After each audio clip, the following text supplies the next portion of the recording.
தயவு செஞ்சு நல்லா தூங்குங்க. நெறைய தண்ணி குடிங்க.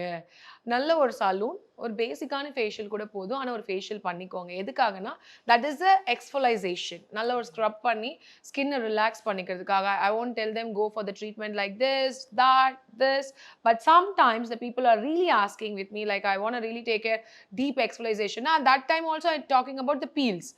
அது யாருன்னா, கொஞ்சம் தைரியமா இருக்கிற பெண்கள், லைக் நான் அக்கா இதெல்லாம் நான் ட்ரை பண்றேன்னாங்கன்னா, I can. Because I am not a dermatologist right? So according to the clients we will tell. But compulsory இத மட்டும் சொல்லுவோம். ஒரு 3 மாசத்துக்கு மட்டும் கொஞ்சம் வெயில்ல சுத்தாதீங்க. கொஞ்சம் பாய் ஃப்ரெண்டோட பேசுறத கம்மி பண்ணிக்கோங்க. Which means ஃபியான்சியோட. அண்ட் நெறைய தண்ணி குடிச்சுக்கோங்க.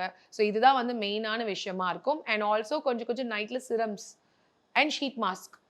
இது மட்டும் போதும். மத்தபடி ரொம்ப பெருசாலாம் நீங்க போயிட்டு, அப்படியே இதுவே பெருசுன்னு நெறைய பேர் திட்டுவாளுங்க கீழ என்ன. பட் இருந்தாலும் இதுதான் ரியாலிட்டி. நீங்க வந்து உங்க ஸ்கின்ன எவ்வளோக்கு எவ்வளோ எக்ஸ்ஃபோலைசேஷன் பண்ணி நல்லா பேம்பர்டா வச்சுக்கிறீங்களோ, மேக்கப் சூப்பரா இருக்கும்.